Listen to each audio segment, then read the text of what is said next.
ভণ্ডামি করছে। রাজনীতিবিদরা যেমন বলছে হ্যাঁ আমরা দেশের জন্য কাজ করি, আসলে কি তারা কাজ করছে? আপনাদের অবস্থা কি? এগুলো জানতে আসলে আমার মন চায়। ফর এক্সাম্পল, অত্যন্ত ব্যস্ততার মধ্যে আমি ফিল করছি যে আমার স্টেট ডিপার্টমেন্টে যাওয়া উচিত। এটা কেন জানেন দর্শকবৃন্দ? আপনাদের জন্য, বাংলাদেশি ভাই বোনেরা, আপনাদের জন্য। ওয়াশিংটন ডিসিতে আমার কোনো কাজ নাই। এই যে সপ্তাহে আমি আপনাদের সামনে বসে কথা বলি, এটারও আমার কোনো দরকার নাই। কেন দরকার নাই জানেন? আমি যদি চিন্তা করি যে আমি বাড়ির মালিক, আমি গাড়ির মালিক, আমার ইনকাম হচ্ছে, আমার টাকা পয়সা, খাওয়া দাওয়ায় আমার কোনো অসুবিধা নাই, তাহলে তো আমার এগুলো করার দরকার নাই। কিন্তু আমি তারপরে ওয়াশিংটন ডিসিতে যাওয়ার চিন্তা করছি, কংগ্রেসম্যানের সাথে কথা বলার চেষ্টা করছি, সিনেটরদের সাথে আলাপ আলোচনা করছি, আপনাদের সাথে সপ্তাহে 4 দিন 5 দিন বসে কথা বলছি। কারণ একটা, স্রেফ একটা, আপনাদের এবং আমার দেশমাতার নাম বাংলাদেশ। ওই দেশটায় আমরা সবাই ভালো চাই। ওই দেশটার জন্য আমরা সবাই কিছু না কিছু করতে চাই। আমরা দেখতে চাই আমাদের দেশটা সামনে এগিয়ে যাচ্ছে। আমরা দেখতে চাই আমাদের দেশের রাজনীতিবিদরা সুশিক্ষিত এবং দেশপ্রেমিক এবং সচেতন এবং নীতিবান। আমরা দেখতে চাই আমাদের দেশের লোকজনরা ভালো করছে, আমাদের দেশের পেশাজীবীরা ভালো করছে, আমাদের দেশের একজন কৃষক ভালো করছে, আমার দেশে নিরপরাধ একজন ছাত্র বা ছাত্রী নির্ভয়ে তার স্কুলে যাচ্ছে, দেশের ব্যবসায়ীরা ঠিক মতো ব্যবসা করছে। আমি এটা স্বপ্ন দেখি।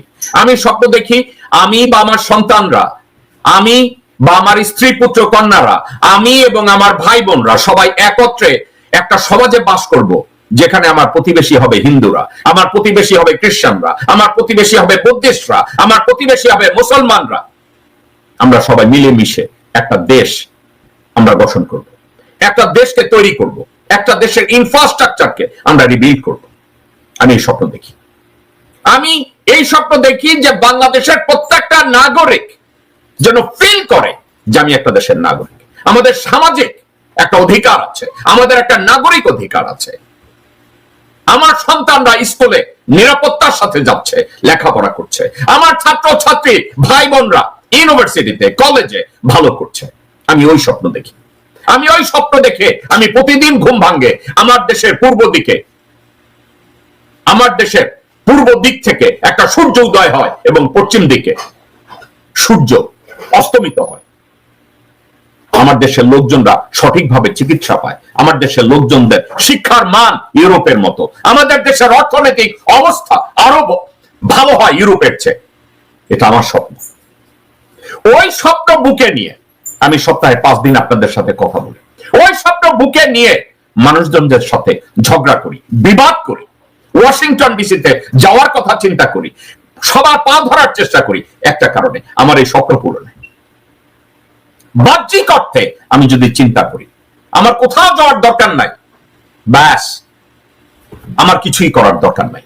ব্যক্তি আমার জন্য, আমার কোথাও কারোর সাথে বিবাদের দরকার নাই। ব্যক্তি আমার জন্য আপনাদের এখানে সপ্তাহে 5 দিন আপনাদের সাথে আমার কথা বলার দরকার নাই। আমি যদি চিন্তা করি যে আমি তো ভালো আছি, আমি তো ভাত খেতে পারছি, আমার তো অভাব অভিযোগ নাই, তাহলে আর কথা বলার দরকার কি? ঠিক আছে, এটা আমার স্বপ্ন। এই স্বপ্নটা নিয়ে আমি আপনাদের সামনে আজকের বসে আমি কিছু কথা বলতে আসছি। দর্শকবৃন্দ, ইদানিং কালে না, গত 53 বছরে আমরা ভারতীয়দের আগ্রাসনের মুখে আমরা যে অসহায় হয়ে পড়ি, এটা নিয়ে আমরা অনেক সময় কথাবার্তা বলি। আমরা ভারতীয় রাজনৈতিক দলের উপরে আমরা চড়াও হই, ভারতের রাজনৈতিক দলের নেতৃত্বের প্রতি আমরা চড়াও হই, আমরা ভারতের ব্যক্তিবর্গদের সাথে চড়াও হই, এবং এটা লজিক্যালি আমরা চড়াও হই।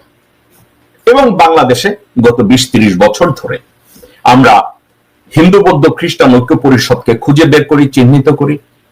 আমরা রানা দাশগুপ্তকে খুঁজে বের করি, পীযূষ বন্দ্যোপাধ্যায়কে খুঁজে বের করি, যেমন ইদানিং কালে আমরা সন্তোষ শর্মাকে খুঁজে বের করেছি। একটু কথাগুলো যদি আপনারা মনোযোগ দিয়ে শুনুন। আমরা সন্তোষ শর্মাকে খুঁজে বের করেছি, রানা দাশগুপ্তকে খুঁজে বের করেছি, পীযূষকে খুঁজে বের করেছি, হিন্দু বৌদ্ধ খ্রিস্টান ঐক্য পরিষদকে খুঁজে বের করেছি। আমরা করি নাই, আমরা করছি তো। এই গত 53-54 বছর ধরে এই লোকগুলোকে আমরা চিহ্নিত করছি, তাদের বিরুদ্ধে কথা বলছি, তাদের বিরুদ্ধে আন্দোলন করছি এবং বলতে চাচ্ছি এদের কাছে আমাদের দেশ সেফ না, নিরাপত্তা এদের কাছ থেকে আসবে না। আমরা এই কথাগুলো বলি।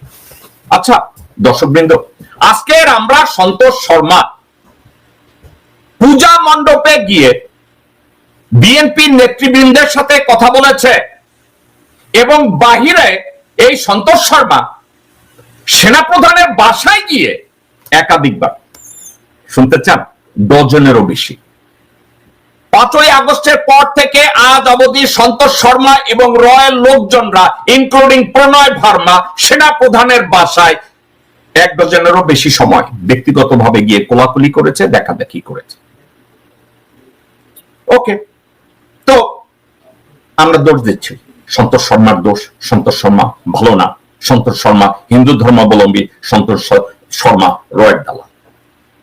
আপনাদের কি কখনো একবার মনে হয় না যে সাবজেক্ট আমাদের ইজি টার্গেট, এই জন্যই আমরা সন্তোষ শর্মাকে টার্গেট করছি?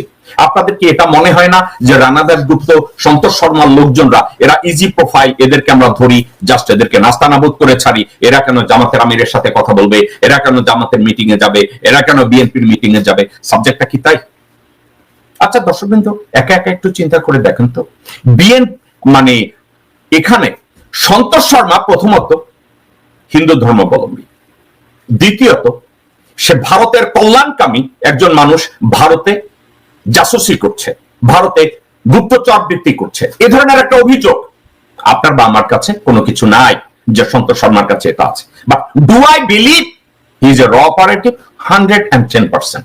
Do I believe that Rana Dasgupta একজন royal operative? 110%. How about Piyush? Absolutely. How about ওই যে টক শোতে কথা বলতো কি জন্য, একটা গাধার বাচ্চা এসে, Shyamal Gupta? Do I believe that he is one of them? Of course. আচ্ছা, এদের কথা তো বললাম। আচ্ছা, এরা হিন্দু, এরা ভারতের কল্যাণ চায়, এরা দালালি করে, এটা হতে পারে, আমরা এদেরকে ধরছি। আচ্ছা, আমরা একবার কি চিন্তা করে দেখেছি হোয়াট অ্যাবাউট মির্জা ফখরুল? মির্জা ফখরুল স্রেফ নামে সে মুসলমান, কিন্তু সে কোরআনকেও সম্মান করে না, কোরআনের শাসনকেও সম্মান করে না, কোরআনের বাধা নিষেধকেও সে সম্মান করে না, হাদিসকেও সে সম্মান করে না, এবং এগুলো নিয়ে যারা কথাবার্তা বলে তাদেরকেও সে পছন্দ করে না। সে কি পছন্দ করে? মির্জা ফখরুল কি পছন্দ করে? কি পছন্দ করে আপনারা শুনেন না? শুনেন সে কি পছন্দ করে। ধর্ম যার যার উৎসব সবার। আমি আমার শৈশবে আমি এই পূজা মণ্ডপের নাটকও করেছি। আমি আমার শৈশবে আমার বন্ধু বান্ধবদের সঙ্গে নিয়ে আমি বিজয়ের আনন্দ উপভোগ করেছি। এটা এখন যে লোক ওপেনলি আপনাদেরকে বলে আমি জামাতের রাজনীতি পছন্দ করি না, ইসলাম নিয়ে, ধর্ম নিয়ে যারা রাজনীতি করে তাদেরকে আমি পছন্দ করি না, কোরআনে রাজনীতির কথা বলা নাই, ইসলামের রাজনীতির কথা বলা নাই, কিন্তু তার নাম মির্জা ফখরুল ইসলাম আলমগীর। এখন আপনার জন্য বা আমার দেশের জন্য বা আমার সমাজের জন্য কোন লোকটা বেশি ক্ষতিকর? যে লোকটা হিন্দু সনাতন নাম ভারতের কল্যাণ করে, মির্জাফর ওয়াকারুজ্জামানের বাসায় যায়, কালে ভদ্রে মসজিদেও যায়, সে বিপজ্জনক? নাকি মুসলমান নাম নিয়ে আমাদের সমাজে যারা মুসলমানের মতো বিচরণ করে কিন্তু পিছনে তাদের পূজা মণ্ডপে নাটকের অভ্যাস, সবার আড়ালে দৌলত দিয়া ঢুকার অভ্যাস, সবার আড়ালে ভারতে যাওয়ার অভ্যাস, এবং ভারতের কথা বলতে গেলে যারা আবেগপ্রবণ হয়ে যায়, আবেগপ্রবণ? ভারত আমাদের বন্ধু। শুনেন, ভারত আমাদের প্রতিবেশী, সবচেয়ে বড় প্রতিবেশী, আমাদের বন্ধু, আমাদের। আপনি শুনেছেন ওনার গলার টোন, ভারত আমাদের বন্ধু, ভারত আমাদের বন্ধু, ভারত আমাদের বন্ধু। এখন তাহলে মির্জা ফখরুলকে আপনি বা আমি, আমরা কি একটা ব্ল্যাঙ্ক চেক দিচ্ছি কারণ তার নামটা মুসলমান? আমি বা আপনি মির্জা ফখরুলকে এই জন্য চিন্তা করব তার নাম ফখরুল ইসলাম আলমগীর, সে খারাপ হইতে পারে না, সাবজেক্টটা কি তাই? আমাদের জন্য কে ক্ষতিকর?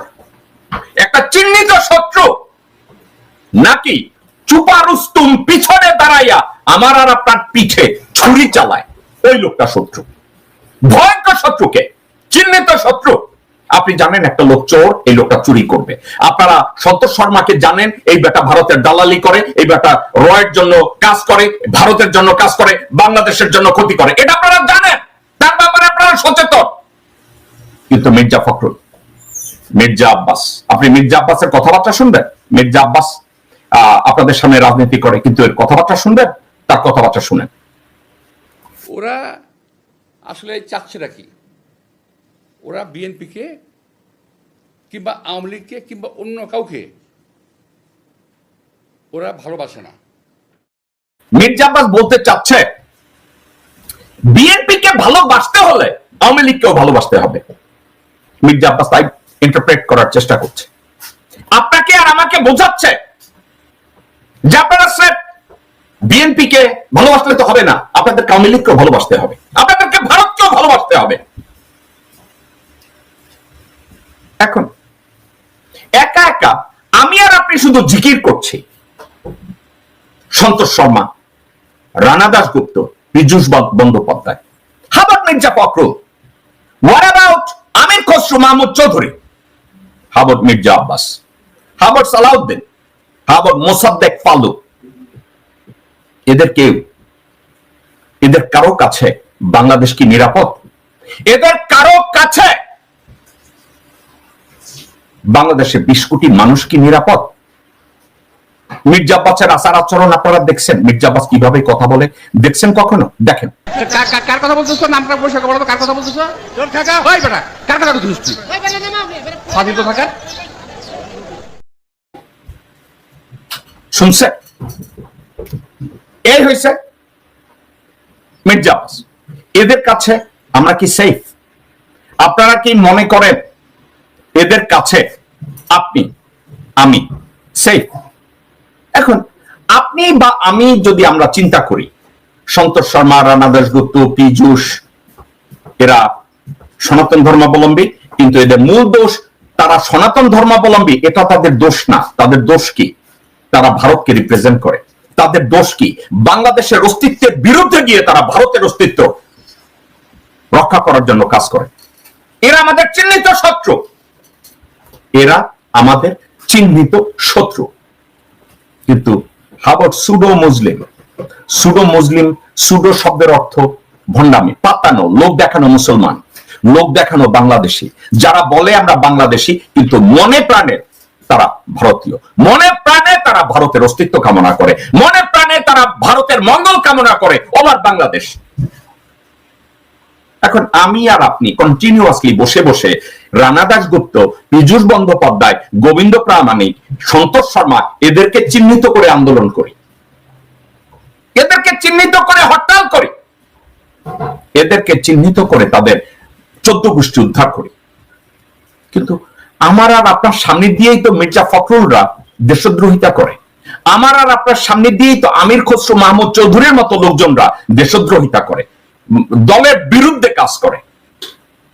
আপনারা চিন্তা করে দেখেন, আপনারা কি কেউ মনে করেন মির্জা ফখরুল আসলে বিএনপির জন্য কাজ করে? বিএনপির মূল মন্ত্র কি? জিয়ার আদর্শ। বিএনপির জনপ্রিয়তার মূল উৎস কি? শহীদ রাষ্ট্রপতি জিয়াউর রহমান। বিএনপির এত জনপ্রিয়তার মূল মন্ত্র কি? শহীদ রাষ্ট্রপতি জিয়াউর রহমান।